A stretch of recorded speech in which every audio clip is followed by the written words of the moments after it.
Hi అండి, నమస్తే. Welcome back to my channel.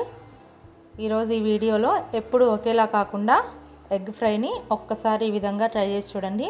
పచ్చికారం paste వేసుకొని చేసుకోవడం వల్ల టేస్ట్ అనేది చాలా బాగుంటుంది. సింపుల్ వేలో ఎలా ప్రిపేర్ చేసుకోవాలో చూద్దాం. వీడియో స్టార్ట్ చేసే కంటే ముందు మన ఛానల్ని ఎవరైనా ఫస్ట్ టైం చూస్తున్నట్లయితే ప్లీజ్ సబ్స్క్రైబ్ చేసుకోండి. ఇక్కడ ముందుగా మీడియం సైజ్ ఉల్లిపాయల్ని ఇలా సన్నగా పొడవుగా కట్ చేసి పెట్టుకోవాలి. ఇందులోకి పచ్చిమిర్చి పేస్ట్ని ప్రిపేర్ చేసుకోవడానికి మిక్సీ జార్లోకి మన స్పైసీనెస్కి తగ్గట్టుగా పచ్చిమిర్చిని తీసుకొని 4-5 వెల్లుల్లిపాయ రెబ్బల్ని పొట్టు తీసి ఇందులోకి యాడ్ చేసుకోవాలి. వీటిని మెత్తగా పేస్ట్ చేసి పక్కన పెట్టుకోవాలి. ఒక బౌల్లోకి మనం చేసుకునే కర్రీ క్వాంటిటీని బట్టి ఎగ్స్ని తీసుకొని ఇలా విస్కర్తో బీట్ చేసి పక్కన పెట్టుకోవాలి. స్టవ్ ఆన్ చేసుకొని ప్యాన్లో కర్రీకి సరిపడా ఆయిల్ని తీసుకొని ఆయిల్ హీట్ అయిన తర్వాత తాలింపు గింజలు వేసుకొని ఇవి లైట్గా ఫ్రై అయిపోయిన తర్వాత ముందుగా కట్ చేసి పెట్టుకున్న ఉల్లిపాయ ముక్కల్ని కూడా తాలింపులోకి యాడ్ చేసుకోవాలి. ఇలా సన్నగా పొడవుగా కట్ చేసుకోవడం వల్ల ఉల్లిపాయ ముక్కలు తొందరగా ఫ్రై అయిపోతాయి. ఇవి తొందరగా వేగడానికి ఇందులో కొద్దిగా సాల్ట్ని యాడ్ చేసుకోవాలి. సాల్ట్ని యాడ్ చేసుకోవడం వల్ల ఉల్లిపాయ ముక్కలు తొందరగా ఫ్రై అయిపోతాయి. సాల్ట్ని వేసాక ఒకసారి అంతా బాగా కలుపుకొని మూత పెట్టి మంటను మీడియం ఫ్లేమ్లో ఉంచి ఉల్లిపాయ ముక్కలు లైట్గా కలర్ చేంజ్ అయ్యేంత వరకు ఉంచుకొని మూత తీసి ఒకసారి బాగా కలుపుకొని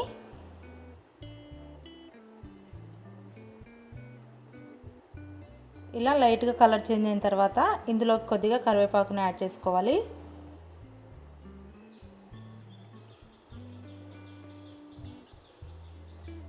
ఒకసారి అంతా బాగా కలుపుకొని ఇందులో కొద్దిగా పసుపును కూడా వేసుకోవాలి.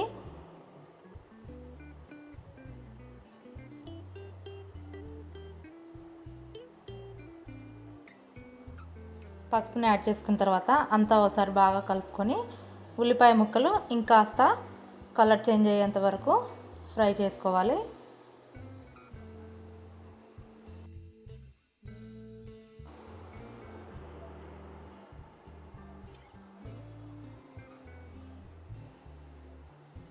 ఇలా లైట్గా కలర్ చేంజ్ అయిన తర్వాత ఇందులోకి మనం ముందుగా ప్రిపేర్ చేసి పెట్టుకున్న పచ్చిమిర్చి పేస్ట్ని యాడ్ చేసుకోవాలి.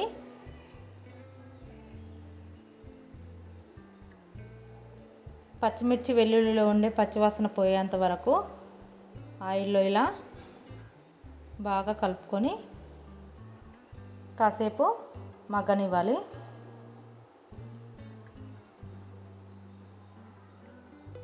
ఇలా కంప్లీట్గా ఫ్రై అయిపోయిన తర్వాత ఇందులోకి మనం ముందుగా బీట్ చేసి పెట్టుకున్న ఎగ్స్ని ఇందులోకి యాడ్ చేసుకోవాలి.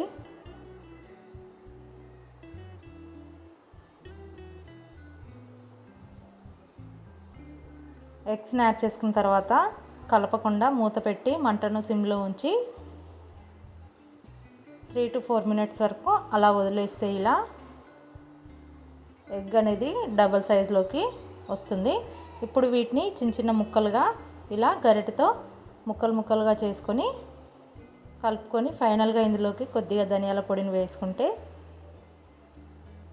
ఎంతో టేస్టీగా ఉండే ఎగ్ ఫ్రై అనేది రెడీ అయిపోయినట్లే. ఎప్పుడు ఒకేలా కాకుండా ఇలా పచ్చికారం పేస్ట్ వేసుకొని చేసుకోండి, టేస్ట్ చాలా బాగుంటుంది.